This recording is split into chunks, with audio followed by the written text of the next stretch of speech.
नमस्कार जय जगन्नाथ आपण मानक मो चैनल अनेक अनेक स्वागत करुच्ची आशा करुच्ची आपण मैंने बहुत भलरे थे।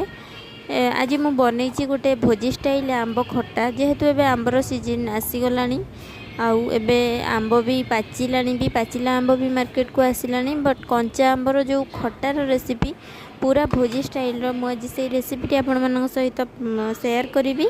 जदि आपण को मो भिडियोटी प्रथम शेष जाए देखला पर भल लगुच तो निश्चय गोटे लाइक शेयर एंड कमेंट करदे आउ चैनल नुआ थिले चैनल को सब्सक्राइब करदे।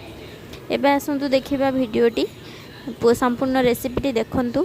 एटी देखंतु मु गोटे बड़ साइज रा आंब गछरु छिंडे की पूरा हाथ रे आनिची केते सुंदर एक्सपीरियंस थिला बहुत बढ़िया लगिला। तो एटी देखंतु से आंबटा को मु धोईकी एटा प्राय हाफ केजी हबो बहुत बड़ आंबटे आपको मु धोईकी पोछि देली। तापर एबे ताको आमे काटिबा आपण खटारे को शेप रखिबा को पसंद करंती एटा बे टाकुआ हे जाइथला पूरा तो छुरी रे काटी हेलानी मु ताको छुरी रे काटिकी पुणी पनिकी रे काटिची। आपण जदि चाहिबे आंबरू मध्य चोपा छड़ेकी काटी परिबे मते लागे कि चोपा छड़ेकी आंब खट्टा कले सेटा पूरा मिलई जाए तो सेइथ लागी मु चोपा सह ही करिची। एइटी देखंतु मु एमिति स्लाइस काटी देली मोटा मोटा तापर मझिरु गोटे गोटे खंड करदेबी। बेसी बड़ खंड रखिनी कि बेसी भी छोट करिनी मीडियम साइज रो ही रखिची आपण आपणको हिसाब रे। एटी देखंतु गोटे टाकुआ हे जाइसला पूरा मझिरे तो मु ताको पनिकी रे एमिति टाकुआटा को दिफाड़ कली कहिना छुरी रे तो टाकुआ काटिबा बहुत कष्ट काटी भी हुएनी। एटी देखंतु सबुतक आंब मु काटी देली केते गोडा आंब हेइची एमिति नुह जे आपण सब सेम साइज रो काटिबे बट बेसी छोट होबनी कि बेसी बड़ होबनी प्राय पाखापाखी सब थिबे। तो आमे बहुत हेल्दी वे रे करूचे तो मुझे लगी फास्ट गोटे मसला गुंड मसला गोटे प्रिपेयर करी जोटा कि आम से खटार दबा।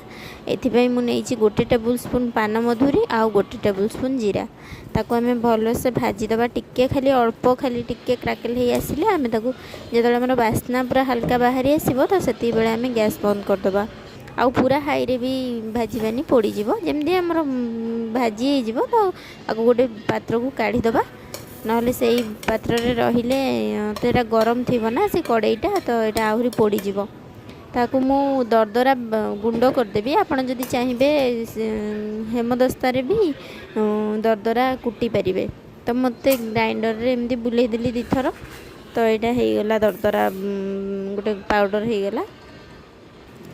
आउ एटी मु गोटे मसला प्रस्तुत करी से आंब खटारे दबापाई। तो ये देखो मु फास्ट गोटे टेबुल स्पून नहीं गली सोरिष आउ भृसंग पत्र नहीं गली गोटे दीटा डालर तार पत्र तो 10-12टी पत्र हम एमती आउ अदा गोटे खंड फास्ट सुखिला ताको ग्राइंडिंग करदेली तापर अदा पकईकी ताको पानी देकी पूरा फाइन पेस्ट करदेली। आपण एमती करने द्वारा ना भृसंग पत्र गोटे बहुत बढ़िया बास्ना आसे खटारे आउ छुंक अपेक्षा एमती बाटिकी देले आउरी बढ़िया आराम आसे तो आप थे ट्राए करेंगे। ये देखो तो मु पैन बसईदेली गोटे टीस्पून पाखापाखी तेल हम बेसी तेल देनी कहीं आम पुणी पछरे फुटण भी दबा तो अधिका तेल हो तो से लगी मु गोटे टीस्पून देती तेल आउ तापर देती आंब जो कटा आंब तक सब पकईदबा पकई देकी आम ताको टिके भाजीबा अल्प टिके हल्का भाजीबा जेहेतु तेल पड़ी कम तो लगिज जल्दी ता पानीटा सुखीगले लगिज तो आपको बेसी भाजवा दरकार नहीं खाली टिके हल्का सीझी आसिले आमे बाकी प्रोसेस करवा। आउ एथिरे आमे दबा स्वाद अनुसार लूण दबा मोर गोटे टीस्पून आउ गोटे पिंच मु पकई तो सेतिकी ही हो गला। एटा टिके आंबिला टिके आंब अच्छी आपण को आंब को चाखिकी आपण से हिसाब रे लूण आउ गुड़र यूज करेंगे। आउ गोटे टीस्पून हलदी देली कलर पाई तो सबू को भल भाव में मिसईकी टिके हल्का भाजवा आंब को देखंतु एबे आंब लगी आसला चारिआडू तो मु पकईदेली एबे गोटे कप गुड़ एटा आधा केजी आंब रे गोटे कप गुड़ मु यूज करची।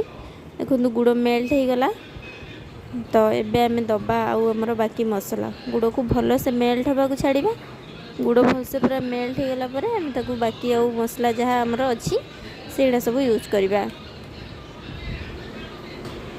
आपड़ जदि चीनी भी यूज कर तो ये स्टेज रे चीनी को पकईदेवे चीनी क्यारामेलाइज हो गला आपण मसला देबे। ये जो पेस्टटा आम बाटिक रखी सोरिष भूसंग पत्र और अदार से पेस्टा को दबा। सोरिष मसला जेहेतु तो किसी कषिबार आवश्यक ना, से जार को धोईकी मुझे आउ टे पानी देदेली और मिसई दबा टे फुटापी आंब सहित भल भाव में मिसई दबा। आउ किसी लुण कि हलदीर आवश्यक ना कहीं बहुत बढ़िया कलर आसी। लुण मुझे एकाथरे पकई देती टेस्ट पाई। तो देखो आंबटा फुटीगला। एवं आम जो पाउडर मसला करते जीरा और मधुरी दरदरा पेस्ट करते जो पाउडर से मसलू आम पकईदबा। आठी गोटे टीस्पून देती pepper powder, black pepper powder. आपड़ चाहिए लंका गुंडर भी यूज करें।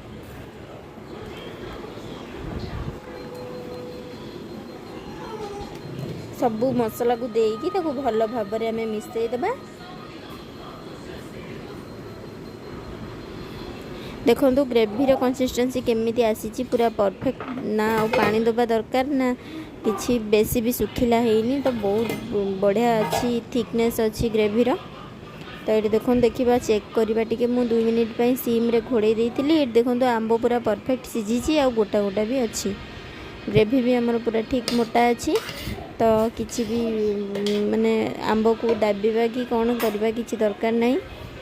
तो एबे आमर रेडी हो गला। एबे लास्ट को आम ऊपर पकईदबा। मु 5-6टा खजूरी को पकई देछि मंजी काढ़ी। एबे आम तार छुंक दबा। से 2 टेबल स्पून तेल से मु पकई देछि 1 टेबल स्पून पंच फुटण। आपण पाखे जदि पंच फुटण नथबो तो आपण खाली कला जीरा भी पकई पारिबे। ताऊ 1 टीस्पून दे देछि हिंगू। तापरे आम आउ टिके पकईबा भूसंग पत्र। भूसंग पत्र को पकईकी ये मसला को आम देखो भूसंग पत्र पकड़ा टे केयरफुली पकेबे। तापरे छुंकरे आम टिके पकईबा काश्मीरी चिली पाउडर जहाँकि कलर भल देखा रेड रेड देखा। आ गैस रो उठेकी आनी ही आपण पकईबे जहाँद्वारा कि से गरम तेल रे ही ता कलरटा आसीबो। नहेले कलर पूरा चेंज हो गैस ऊपर बसैकी पकईले। तो ये छुंकटा को आम एबे खटारे ढाली दबा। आउ खटा को 2 मिनिट पर सीम रे फुटिबा को छाड़ीदबा। छुंक सहित मिसवा को छाड़ीदबा। एबे हमर छुंक आउ खटा बहुत भल भाव में बस एबे रेडी हो गलानी हमर आंब खटा। आपण बिना पियाज रसुण तो कौन ओषा बार रे अरुआ भात सहित डालमा सहित खाइबे तो बहुत टेस्ट लगिबो। रेसिपीटी आपको केमिति लगिला कमेंट माध्यम निश्चय जनइबे। आ वीडियोटी एपर्यंत देखि आपको अशेष अशेष धन्यवाद। रहुची नमस्कार।